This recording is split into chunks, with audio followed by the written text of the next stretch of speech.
Sir నమస్తే sir. నమస్తే sir, ఈ మధ్యలో ఎక్కడ చూసినా ఈ మతాల పేరిట చాలా గొడవలు జరుగుతున్నాయి, దాడులు జరుగుతున్నవి. మన తెలుగు రాష్ట్రాలు అంటేనే ప్రశాంతమైన వాతావరణం అనేది మనం చూస్తున్నాం. కొంతమంది మతాల పేరు చెప్పుకొని ప్రజల మధ్య విభేదాలు సృష్టిస్తున్నారు. అసలు మత స్వేచ్ఛ గురించి భారత రాజ్యాంగం ఏం చెప్తుంది? ఫ్రీడమ్ ఆఫ్ రిలీజియన్ అంటే ఏంటి సార్? మత స్వేచ్ఛ, భారతదేశంలో మత స్వేచ్ఛ అంటే ఏంటి? Right to religion, right to freedom of religion. దీంట్లో ద మోస్ట్ ఇంపార్టెంట్ ఆర్టికల్, ఇది ఒక it's like a gold, article 25 of the Indian constitution. Article 25 of the Indian constitution ఏం చెప్తుందంటే right to freedom of religion. అది మీరు క్రైస్తవత్వమే అవ్వచ్చు, లేదంటే ఇస్లామే అవ్వచ్చు, ఇస్లాం మతమే అవ్వచ్చు, లేకపోతే హిందూయిజం అవ్వచ్చు, జైనిజం అవ్వచ్చు, what ever it may be. కానీ ఇండియాలో ఆర్టికల్ 25 ఏం చెప్తుందంటే ప్రతి ఒక్కరికి ఇండియాలో పుట్టి, if you are born by virtue of being an Indian citizen, you have a right to practice, profess and propagate your religion. మీరు ఏ మతాన్ని అయితే పుచ్చుకున్నారో దాన్ని మీరు ఆ మతాన్ని స్వేచ్ఛతో మతాన్ని మీరు అనుభవించవచ్చు, ఆ మతాన్ని మీరు ప్రాపగేట్ చేయొచ్చు, మతాన్ని మీరు ప్రచురించవచ్చు, ప్రచారం కూడా చేసుకోవచ్చు. ఆ మతాన్ని మీరు ఈ స్వేచ్ఛతో ఈ మతంలో మీరు కంటిన్యూ అవ్వచ్చు. ఎవరు కూడా, ఫర్ ఎగ్జాంపుల్ ఒక ఫ్యామిలీ వేరే మతం అనుకోండి, ఆ మతంలో ఒక ఇద్దరు పిల్లలు క్రైస్తవత్వాన్ని ఒకవేళ పుచ్చుకుంటే ఆ తల్లిదండ్రులకి ఎటువంటి హక్కు లేదు వీళ్ళని కొట్టి ఫోర్స్ చేసి మరలా ఆ మతంలోకి రావాలి అని చెప్పే అధికారం తల్లిదండ్రులకు కూడా లేదండి. ఎందుకంటే ఒక భారత సిటిజన్గా ప్రతి ఒక్కరికి కూడా, సపోజ్ మనం క్రిస్టియన్ అవుతే, నేను క్రిస్టియన్ అయితే నాకు article 25 right to freedom of religion ఇస్తుంది. ఒక క్రైస్తవుడిగా నా మతాన్ని నేను ప్రచురించుకుంటాను, ఒక క్రైస్తవుడిగా నా మతాన్ని నేను ఫాలో చేస్తాను. ఒక క్రైస్తవుడిగా అతి ముఖ్యంగా మనము ఒక మతం పుచ్చుకున్న తర్వాత మతంని ప్రాక్టీస్ చేయడం అన్నది చాలా ఇంపార్టెంట్. ఆ ప్రాక్టీస్ చేయడం అన్నది ఆర్టికల్ 25 మనకి ఇస్తుందండి. సో ఏ ఇతర కులస్తులకు కానీ ఇతర మతస్థులకు కానీ ఎవరికి కూడా ఎటువంటి హక్కు లేదు. ఒక క్రైస్తవుడు ఒక హిందూగా ఉండి క్రైస్తవుడిగా మారితే మరలా వచ్చి ఒక గ్రూప్ ఆఫ్ కమ్యూనిటీ, ఆ ఇతర మతానికి చెందిన వాళ్ళు వచ్చి ఇతన్ని మరలా నువ్వు లేదు హిందూ అవ్వాలి అని ఫోర్స్ చేయటానికి లేదు. లేదంటే ఒక క్రైస్తవుడు హిందూయిజంని పుచ్చుకుంటే క్రైస్తవులంతా బిషప్లు కానీ పాస్టర్లు కానీ ఆయన్ని ఫోర్స్ చేసి నువ్వు మరలా క్రైస్తవుడు అవ్వాలి అన్న రైట్ లేదండి. ఎందుకంటే ఆర్టికల్ 25 స్వేచ్ఛనిస్తుంది. నువ్వు freedom of conscience and right to profess, propagate and practice your religion. నీకు ఒక కాన్షియన్స్ ఉంది కాబట్టి నువ్వు ఆ మతాన్ని పుచ్చుకున్నావు. నువ్వు ఆ మతంలో ఏదో నీకు నచ్చింది కాబట్టి, నీకు ఏదో నీ మనసుకి ఆకర్షణ కలిగింది కాబట్టి నువ్వు ఆ మతాన్ని పుచ్చుకున్నావు. చాలామంది ఏంటి, యేసుప్రభు దేవుడు వారు ఆయన ఒక్కరే ఇతర పాపాల కొరకు మరణించారు. క్రైస్తవత్వంలో ఏదన్నా ఆకర్షణ ఉంది అంటే ఇదే అండి. The beauty of Christianity is that the lord Jesus died for our sins. Nobody else has died for our sins. కాబట్టి చాలామంది ఇప్పుడు మనం ఈ వరల్డ్లో, లోకంలో చూసుకుంటే అందరికన్నా ఎక్కువ ప్రాధాన్యత కలిగిన మతం అంటే క్రైస్తవత్వం. అందుకని ఇండియాలో కూడా చూస్తున్నాము, ఇతర మతాల నుంచి కూడా వస్తున్నారు. కాబట్టి ప్రతి ఒక్కటికి ఒక భారతీయుడిగా మనకు ఆ హక్కు ఉంది. వేరే ఏ మతస్థులకు కూడా మనల్ని ఫోర్స్ చేసి ఆ మతాన్ని వదిలే అని చెప్పడం, ఆ మతాన్ని వదిలే అని చెప్పి మన మీద కోర్షన్ కానీ అన్డ్యూ ఇన్ఫ్లుయెన్స్ కానీ తీసుకొస్తే అది చట్టరీత్యా నేరం అండి. ఎవరికి ఇష్టమైన మతంలోకి వాళ్ళు వెళ్ళొచ్చు, వాళ్ళకి నచ్చితే. ఎస్. కానీ బలవంతంగా నువ్వు మా మతంలోకి రావాలనేది మాత్రం చేయకూడదు. ఎవరిని కూడా బలవంతం, నాకు ఇష్టమైన నేను ఏ మతానికైనా వెళ్ళొచ్చు. కరెక్ట్. కానీ కొన్ని చోట్ల కొంతమంది సువార్త చెప్పడానికి వెళ్తారు. రీసెంట్ గా చూస్తే గోదావరి కనిలో ఒక వ్యక్తి కరపత్రాలు పంచుతుంటే ఆ వ్యక్తి మీద దాడి చేసి ముక్కును నేలకు రాయించి ఆ పర్సన్ ని అతని చేతనే కరపత్రాలు చింపి బొట్టు పెట్టించి అవమానించారు.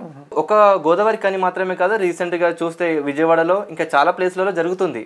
సువార్తకు వెళ్తే దాడి చేస్తున్నారు. అసలు మీకు పర్మిషన్ ఉందని అడుగుతున్నారు, సువార్త చెప్పడానికి కూడా పర్మిషన్ తీసుకోవాలంటారా? ఒకవేళ వాళ్ళు మన మీద అటాక్ చేస్తే మనం వాటిని ఏ విధంగా ఎదుర్కోవాలి? చట్టపరంగా మనం ఎలా ఫైట్ చేయొచ్చు? ఒక పాస్టర్, ఫర్ ఎగ్జాంపుల్ ఒక పాస్టర్ ఉదాంతమే తీసుకుందాం. పాస్టర్ రోడ్డు మీద జనాలు వెళ్ళి కరపత్రాలు పంచుతున్నాడు. పాస్టర్ కరపత్రాలు పంచుతుంటే ఎవరో వచ్చి ఒక గుంపు వచ్చేసి ఆయన కొట్టేసి ఆయన ముక్కు నేలకు రాయించి బొట్టు పెట్టి ఆయన్ని ఇన్సల్ట్ చేయటం అన్నది చట్టరీత్యా నేరం అండి. ఎవరికి కూడా ఆ అధికారం లేదు. ఈ మధ్య మనం కర్ణాటక రాష్ట్రంలో చూసుకుంటే కర్ణాటకలో కూడా ఇట్లాంటివి ఎన్నో ఉదాంతాలు జరిగినాయి. దీన్ని మోరల్ పోలీసింగ్ అని వీళ్ళు అంటున్నారు. బట్ మోరల్ పోలీసింగ్ అన్నది ఎస్పెషలీ ఈ మతాల్లోకి మోరల్ పోలీసింగ్ అన్నది రాదండి. ఎవరికి కూడా ఏ హక్కు లేదు. ఇప్పుడు ఒక పాస్టర్ వెళ్ళి రోడ్డు మీద కరపత్రాలు పంచుతుంటే మనం నడిచి వెళ్తున్నాం.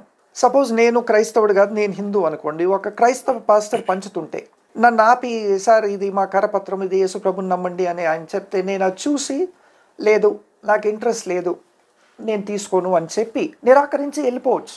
కానీ నాకు ఎటువంటి హక్కు లేదు. నువ్వు నన్ను ఆపి ఎట్లా ఇస్తావు, నిన్ను కొడతా, నేను నీ ముక్కు నేలకు రాస్తా అన్నది illegal. That is absolutely an illegal activity. చట్టాన్ని మీ చేతుల్లో తీసుకున్నట్టు ఉంటుంది. అది మీరు చేయకూడదు. మీకు అంతగా లేదు ఇక్కడ అంటే ఆ సమాజానికి చెందిన వాళ్ళు ఈ ఏరియాలో లేరు, మా సమాజానికి చెందిన వాళ్ళే ఎక్కువ ఉన్నారు, ఈయన ఇక్కడ రాకూడదు ఇక్కడ చేయకూడదు అంటే చట్టాలు ఉన్నాయి, న్యాయాలు ఉన్నాయి, పోలీస్ స్టేషన్లు ఉన్నాయి. మీరు పోలీస్ వారికి చెప్తే పోలీస్ వారిలో కంప్లైంట్ చేస్తే వాళ్ళు వచ్చి ఇన్ని తీసుకెళ్ళి కౌన్సిలింగ్ ఇచ్చో ఏదో చేసి పంపిస్తారు. కానీ ఒక పాస్టర్ లేదంటే ఒక క్రైస్తవుడు, ఒక లే లీడరో లేటీయో వెళ్ళి కరపత్రాలు పంచుతుంటే కొట్టే అధికారం ఎవరికి కూడా లేదండి. ఎందుకంటే అంతకుముందు మనం చూసుకుంటే IPC section 323, 324 and 325 beating with hands and legs, beating with deadly weapons, ఇవన్నీ వీటి కింద వస్తుంది. అట్లా కొట్టిన వారిపైన ఈ ఐపీసీ కింద మనము వాళ్ళపైన కేసులు ఫైల్ చేయడానికి ఆ పాస్టర్ హక్కు ఉందండి. అందుకనే ఎవరికి కూడా కొట్టే అధికారం లేదు. రెండోది, మీరు అడిగిన రెండో ప్రశ్న, ప్రచారం చేయాలి అంటే పర్మిషన్ తీసుకోవాలా అన్నారు. మీ దేవాలయాల్లో, మీ గుడుల్లో లేదంటే మన చర్చిల్లో ప్రచారం చేయడానికి ఎటువంటి పర్మిషన్ అక్కర్లేదు. మీరు బహిరంగంగా ప్రచారం చేయాలి అంటే మీరేం చేయాలి? బహిరంగంగా ప్రచారం చేయాలి అంటే పర్మిషన్ తీసుకోవాలి. ఎందుకంటే చట్టం ఏమంటుంది అంటే, ఇప్పుడు యాంటీ కన్వర్జన్ లాస్ ఉన్నాయి. యాంటీ కన్వర్జన్ లాస్ ఏంటి మీరు చూసుకున్నట్టయితే అయితే ఆర్టికల్ 25 కూడా తీసుకుంటే ఇందాక చెప్పినట్టు every Indian citizen has a right to profess, practice and propagate their religion, subject to public order and subject to morality, subject to health. ఈ ఇఫ్స్ అండ్ బట్స్ అన్నది ఇండియన్ కాన్స్టిట్యూషన్ పెట్టింది. మీరు వెళ్ళి ఎక్కడో నిలబడి, ఇప్పుడు ఫర్ ఎగ్జాంపుల్ ఒక వేరే మతానికి చెందిన వాళ్ళు ఎక్కువ ఉన్నారు అనుకోండి, అక్కడ మీరు వెళ్ళి ఒక టేబుల్లో స్టూల్లో వేసుకొని మైక్ పట్టుకొని లౌడ్ స్పీకర్ పెట్టి మీరు క్రైస్తవత్వం గురించో లేదంటే ఇంకేదో రిలీజన్ గురించో చెప్పడం అన్నది ఆబ్జెక్షనబుల్. ఎందుకంటే you are disrupting the public morality, you are disrupting the public order. అందుకని ఆర్టికల్ 25 చాలా క్లియర్గా యూ కెన్ ప్రొఫెస్, ప్రాపగేట్ అంటే ప్రచురించడం. మీరు ప్రచురించవచ్చు మీ యొక్క రిలీజన్ని, మీ యొక్క బైబిల్ని, కానీ subject to public order, subject to morality. ఈ పబ్లిక్ ఆర్డర్ అండ్ మోరాలిటీ అన్నది ఎంతవరకు ఈ పరిధిలోకి వస్తాము అన్నది చూసుకోవాలి. ఒకవేళ పబ్లిక్ ఆర్డర్ డిస్టర్బ్ అవ్వట్లేదు అంటే మీరు ప్రచారం చేసుకోవచ్చండి. పబ్లిక్ మోరాలిటీ డిస్టర్బ్ అవ్వట్లేదు, వాళ్ళ మోరల్ వాల్యూస్ డిస్టర్బ్ అవ్వట్లేదు, వాళ్ళ పర్సనల్ ఫీలింగ్స్ కానీ వాళ్ళ సెంటిమెంట్స్ కానీ హర్ట్ అవ్వట్లేదు, వాళ్ళ రిలీజియస్ సెంటిమెంట్స్ హర్ట్ అవ్వట్లేదు అంటే మీరు తప్పకుండా ప్రచారించుకోవచ్చు. కానీ ఈ ప్రచారం చేయటం వల్ల ఇతర మతస్థుల వాళ్ళ రిలీజియస్ సెంటిమెంట్స్ హర్ట్ అవుతే మాత్రం అది చట్టరీత్యా నేరం అండి. సో ప్రచురించవచ్చు, మనము క్రైస్తవత్వాన్ని ప్రచారం చేయవచ్చు, subject to public order and subject to morality.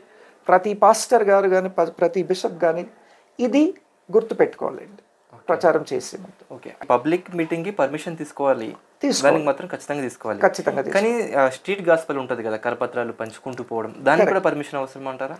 Street గాస్పెల్కి అక్కర్లేదు. ఇందాక నేను చెప్పినట్టు స్ట్రీట్లో కరపత్రాలు పంచితే నీకు నచ్చితే నువ్వు తీసుకో, లేదంటే లేదు.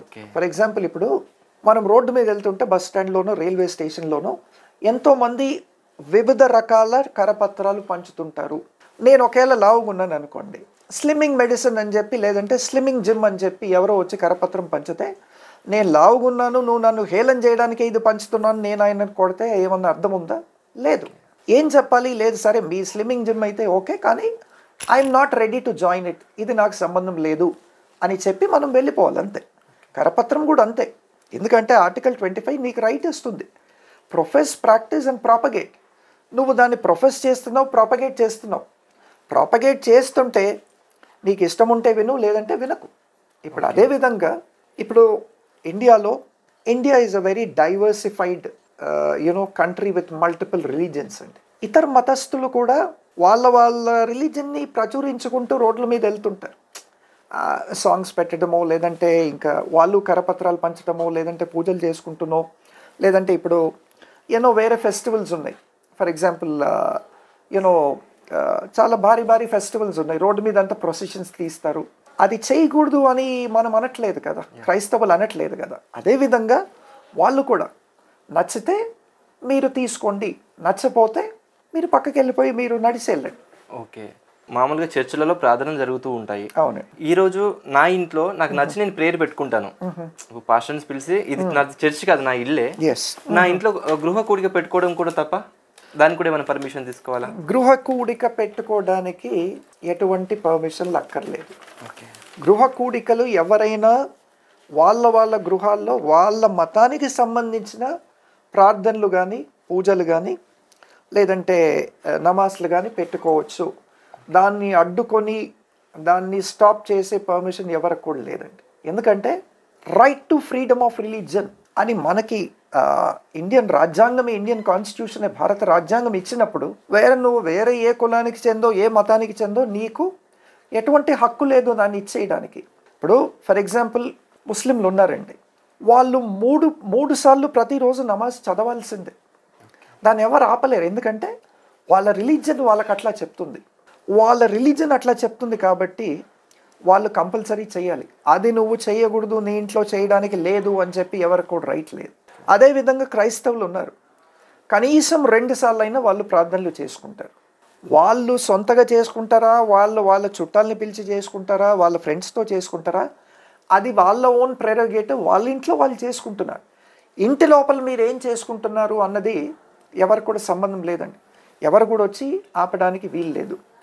అదేవిధంగా కొందరు ఈ మధ్య బాగా చూసాం, అంటే ఆంధ్రాలో కానీ కర్ణాటకలో కానీ చర్చ్ నడుస్తుండగా అది ఒక ప్రాపర్ లీగల్లీ రిజిస్టర్డ్ చర్చ్. ఒక church legal church under the purview of law ఎప్పుడవుతుంది? మీరు దాన్ని అండర్ అ సొసైటీగా రిజిస్టర్ చేసుకోను, లేదంటే అండర్ అ ట్రస్ట్ రిజిస్టర్ చేసుకొని you are propagating your religion. దీంట్లో ఈ చర్చ్లో మీ రిలీజియస్ యాక్టివిటీస్ జరుగుతున్నాయి అని ముందుగానే మీరు గవర్నమెంట్కి చెప్పి గవర్నమెంట్ అప్రూవల్ తీసుకొని దాన్ని ఒక చర్చ్ పేరుతో బెతెస్దా చర్చ్ అనో, లేదంటే హెబ్రోన్ చర్చ్ అనో ఇట్లా రిజిస్టర్ చేసుకున్న తర్వాత government as per the state law మీకు హక్కు ఉంది మీ రిలీజియస్ యాక్టివిటీస్ మీరు ప్రాక్టీస్ చేయడానికి. వేరే ఏ మతస్థులకు కూడా వచ్చి దాడి చేసి మీరు చేయకూడదు అని చెప్పడానికి వాళ్ళకి హక్కు లేదు. అట్లా ఏమైనా చేస్తే రాజ్యాంగం చెప్తుంది మనకి అది illegal. Sections 295 to 298A of the Indian penal code, ఇప్పుడు BNS భారత్ న్యాయ సంహిత అయింది. ఈ సెక్షన్స్ చూసుకుంటే సెక్షన్ 295 ఇప్పుడు 299 ఆఫ్ BNS అయింది, 295 ఆఫ్ IPC ఇప్పుడు 299 ఆఫ్ BNS అయింది. వేరే మీ రిలీజియస్ ప్లేసెస్ ఆఫ్ వర్షిప్ పైన దాడి చేస్తే అది అబ్సల్యూట్లీ ఇల్లీగల్. క్రైస్తవులు వాళ్ళ చర్చుల్లో ఒకవేళ వాళ్ళ మత ప్రచారం చేసుకొని వాళ్ళ ప్రార్థనలు కండక్ట్ చేసుకుంటే ఇతర ఏ మతానికి చెందిన వాళ్ళైనా వచ్చి చర్చిలోకి జొరబడి వాళ్ళ మీద దాడి చేసి మీరు చేయకూడదు అని అంటే మాత్రం ఒకటి అది క్రిమినల్ ట్రెస్పాస్, దాని తర్వాత under section 299 of BNS or పాత సెక్షన్ అయితే 295 ఆఫ్ IPC కిందకు వస్తుంది. ఎవరికి కూడా ఆ హక్కు లేదు. తెలియకుండా అవగాహన లేకుండా వెళ్ళి చేస్తున్నారు. పోలీసు వారు కూడా తెలుసుకోవాలండి చట్టం ఏం చెప్తుంది, ఒక కులం మతాలకి అంటే వాళ్ళకి ఏ హక్కులు ఉన్నాయి అన్నది కూడా పోలీసు వారికి కూడా పూర్తి అవగాహన ఉండాలి. సో రీసెంట్గా చూసాము పోయిన వారమే అడ్డగుట్టాలో మెథడిస్ట్ చర్చ్ వాళ్ళు VBS ఏదో కండక్ట్ చేస్తుంటే ఎస్. ఇతర మతస్థులు వెళ్ళి దాడి చేసి, VBS అంటే vacation Bible school. Vacation Bible school అన్నది చిన్నపిల్లలకి 1వ తరగతి నుంచి 10వ తరగతి దాకా, inter first year, inter second year, వీళ్ళకి బైబిల్ గురించి బైబిల్ పజిల్స్ కానీ లేదంటే బైబిల్లో రిడిల్స్ కానీ తీసి ఆర్ట్ ఫామ్లో వీళ్ళకి బైబిల్ నేర్పించడం జరుగుతుంది. బైబిల్ని ఇంట్రెస్టింగ్గా ఒక సిలబస్ కింద చెప్పి పిల్లలకి నేర్పించడం జరుగుతుంది. అది క్రైస్తవ మతానికి చెందింది, అది క్రైస్తవ కులానికి చెందింది, క్రైస్తవులకి సంబంధించింది. వాళ్ళు వాళ్ళ పిల్లలకి ఏదో చెప్తుంటే ఎవరికో ఆబ్జెక్షన్ నుండి వచ్చి దాడి చేయటం అన్నది చట్టరీత్యా నేరము. చట్టాలు ఏం చెప్తున్నాయి, న్యాయాలు ఏం చెప్తున్నాయి, న్యాయస్థానాలు ఏం చెప్తున్నాయి అనేది కూడా మనం తెలుసుకోవాల్సిన పరిస్థితి ఉందండి. సార్, అలాగే ఒక వ్యక్తి చర్చి పెట్టుకోవాలంటే పర్మిషన్ ఎలా తీసుకోవాలి, ఎక్కడ తీసుకోవాలి, ఎటువంటి పర్మిషన్స్ అవసరం ఒక చర్చి పెట్టడానికి? ఒక చర్చ్ నిర్మించాలంటే ఫస్ట్లీ మీరు దాన్ని ప్రాపర్గా ఒక 7 మెంబర్స్తో under the registration of societies act, registration of societies act కింద మీరు రిజిస్టర్ చేసుకొని దాంట్లో మీ బైలాస్ అన్నీ కూడా పెట్టాలి. మీరు ఇక్కడ చర్చ్ స్థాపించబోతున్నారు, చర్చిలో మీ యాక్టివిటీలు ఏంటి, ఈ చర్చ్తో మీరు ఏమేమి మత సంబంధంగా ఏం చేయబోతున్నారు అని చాలా క్లియర్గా బైలాస్లో మీరు రాసి గవర్నమెంట్ వారికి నోటిఫై చేయాలండి. అప్పుడు సబ్ రిజిస్ట్రార్ గారు దాన్ని చూసి దాన్ని పరిశీలించి దాంట్లో ఏది కూడా ఆబ్జెక్షనబుల్ లేకపోతే మీకు మీ సొసైటీని రిజిస్టర్ చేసిన తర్వాత ఆ సొసైటీ ఆధ్వర్యంలో మీరు చర్చ్ నడుపుకోవడానికి మీకు లీగలీ ఒక హక్కు ఉంటుంది.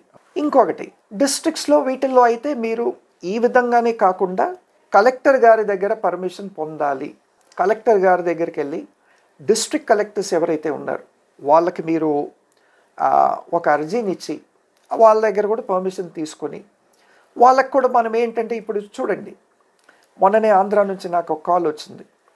ఏంటంటే ఒక చర్చ్ ఉంది గుంటూరులో నిర్మించారు, పోలీస్ వారు కంప్లైంట్ వచ్చిందంట వాళ్ళకి, వాళ్ళు వీళ్ళకి ఫోన్ చేసి మీ మీద యాక్షన్ తీసుకోవాలి, ఎందుకంటే మీ చర్చ్ నుంచి సౌండ్ చాలా ఎక్కువగా వస్తుంది, చుట్టుపక్కల వీళ్ళందరికీ కూడా డిస్టర్బెన్స్ ఉంది అని చెప్పి అన్నారు. వాళ్ళు నాకు కాల్ చేసి సరే అని చెప్పి నేను వాళ్ళకన్నా.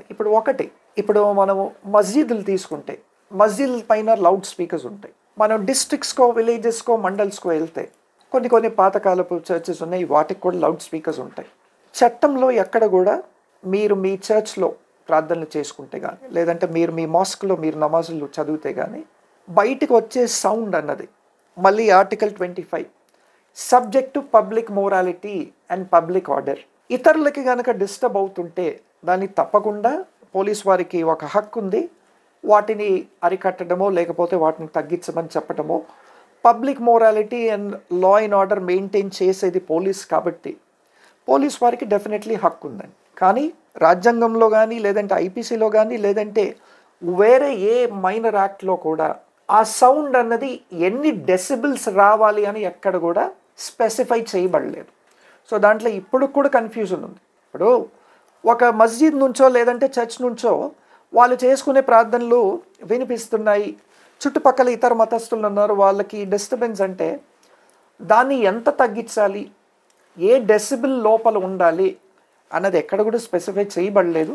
దాని మీద సుప్రీంకోర్టు సుమోటోగా తీసుకొని ఏదైనా స్పెసిఫైడ్ సౌండ్ అనేది పెట్టాలి అందరు మతస్థులకండి, ఓన్లీ క్రైస్తవులకో లేదంటే ముస్లింలకో కాదు, ప్రతి ఒక్కరికి కూడా, ప్రతి ఒక్క రిలీజియస్ ప్లేసెస్ ఆఫ్ వర్షిప్కి కూడా ఈ డెసిబుల్ లోపల, ఈ లిమిట్ లోపలే సౌండ్ రావాలి, ఈ సౌండ్ ఎక్సీడ్ అవుతే మీ మీద యాక్షన్ తీసుకోబడుతుంది, ఎందుకంటే లా అండ్ ఆర్డర్ డిస్టర్బ్ అవుతుంది, పబ్లిక్ మొరాలిటీ డిస్టర్బ్ అవుతుంది అని చెప్పి కూడా దీని మీద అవగాహన తీసుకోవాలండి. ఇప్పుడైతే కొంతమందికి అవేర్నెస్ వస్తుంది, అంటే చర్చి పెట్టాలంటే ఒక పర్మిషన్ తీసుకోవాలి, ఇది అవసరం, లీగాలిటీ ఉండాలి అనేది కొంచెం అవగాహన వస్తుంది. కానీ చాలా మంది ఒక 10 years 20 years బ్యాక్ చర్చ్ కట్టుకుని ఉంటారు, వాళ్ళకి ఏం తెలియదు ఇట్లా పర్మిషన్ తీసుకొని కట్టుకోవాలని. ముఖ్యంగా విలేజ్ లో ఉండే పాస్టర్స్కి అయితే తెలియదు ఇంకా ఇట్లా పర్మిషన్ తీసుకోవాలని. సో ఇప్పుడు వాళ్ళు మళ్ళీ పర్మిషన్ తీసుకోవాలా లేకపోతే దాన్ని కొనసాగించవచ్చా?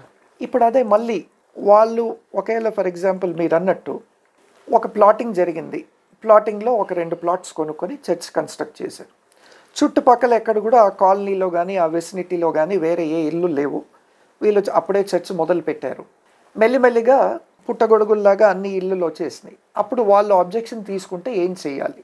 మీరు అప్పుడు పర్మిషన్ లేదు కాబట్టి ఇప్పుడు ఆబ్జెక్షన్ వచ్చింది కాబట్టి ఆ ఆబ్జెక్షన్ని ఓవర్రూల్ చేయడమో లేదంటే ఆ ఆబ్జెక్షన్ని కంప్లై చేయడమో జరగాలి. దానికేంటి మళ్ళీ మీరు తప్పకుండా మీరు ఆ కన్సర్న్డ్ ఎస్పీ గారిని కలిసి క్లియరెన్స్ తీసుకోవడమో లేదంటే కన్సర్న్డ్ కలెక్టర్ని కలిసి క్లియరెన్స్ తీసుకోవడమో జరగాలి.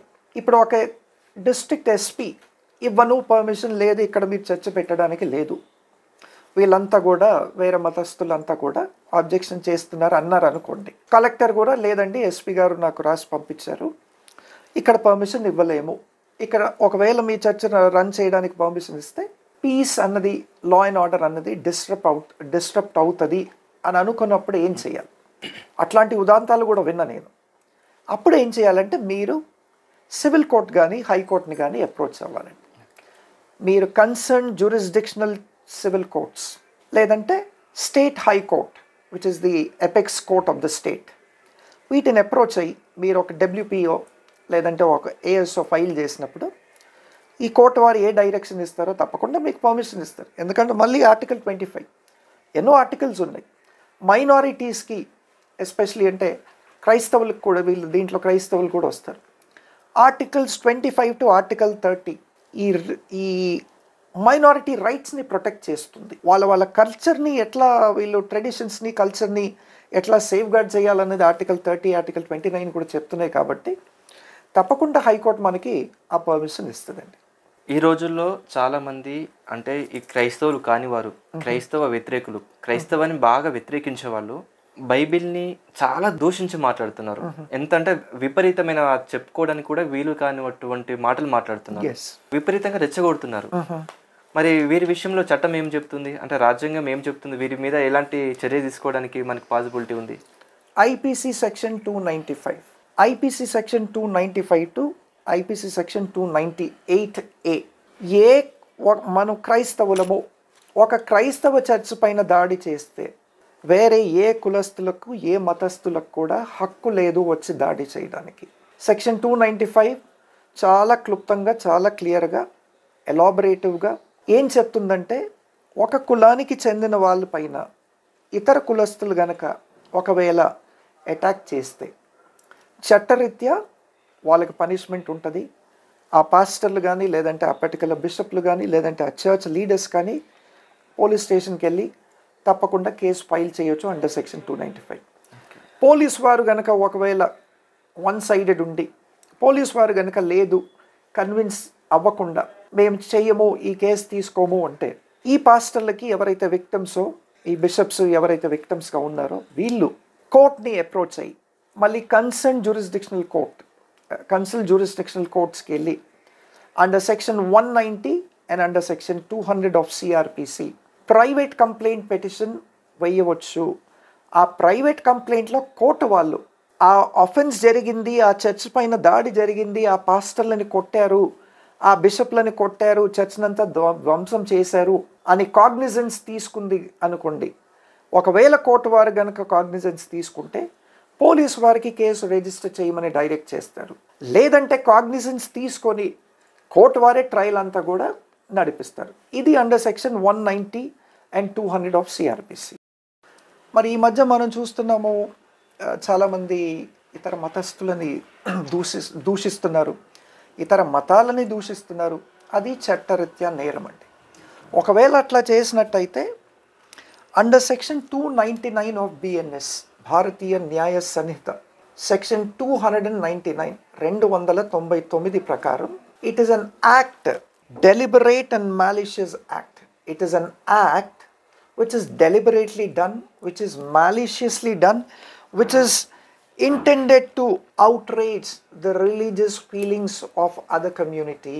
ఈ రెచ్చగొట్టే స్పీచ్లు ఇస్తే, రెచ్చగొట్టే వాక్యాలు చేస్తే ఇతర మతస్థులు అగేన్స్ట్ వాళ్ళ రిలీజియస్ ఫీలింగ్స్ అన్నవి దెబ్బతింటాయి, వాళ్ళ మతాన్ని ఇన్సల్ట్ చేసినట్టు అవుతుంది, వాళ్ళ మతాన్ని మీరు కీచపరిచినట్టు అవుతుంది, వాళ్ళ రిలీజియస్ బిలీఫ్ కీచపరిచినట్టు అవుతుంది. కాబట్టి ఇట్లా ఎవరైనా అవ్వచ్చు, ఎవరు చేసినా 299 బిఎన్ఎస్ భారతీయ న్యాయ సంహిత సెక్షన్ ప్రకారం మీరెళ్ళి వారి మీద కేసు ఫైల్ చేయొచ్చు. ఓకే. చట్టరీత్యా తప్పకుండా వారి మీద యాక్షన్ ఉంటుందండి, వదిలేదైతే లేదు. రెండోది, కొన్ని ఉదాంతాలు నా దృష్టికి వచ్చినాయి, తెచ్చారు. ఆల్రెడీ ఇట్లాంటి రెచ్చగొట్టే స్పీచ్లు ఇచ్చి వీడియోలు రిలీజ్ చేసి కేసులు ఫైల్ అయిన తర్వాత వాళ్ళకి కండిషనల్ బెయిల్లో రిలీజ్ చేస్తారు. కండిషనల్ బెయిల్లో మీరు బయటకు వచ్చి మరలా ఇట్లాంటి రెచ్చగొట్టే స్పీచ్లు చేస్తే మీ బెయిల్ క్యాన్సిల్ అయ్యే ఛాన్సెస్ ఉన్నాయి.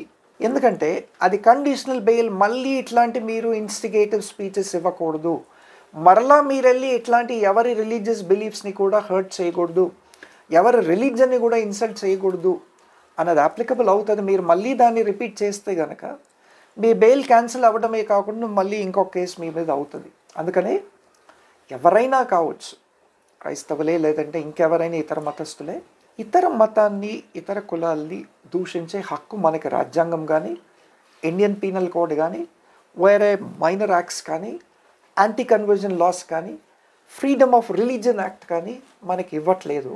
కాబట్టి ఏది చేసినా చట్ట పరిధిలో ఉండి మాట్లాడాలి అన్నది ఒకటి అందరూ తెలుసుకోవాలండి.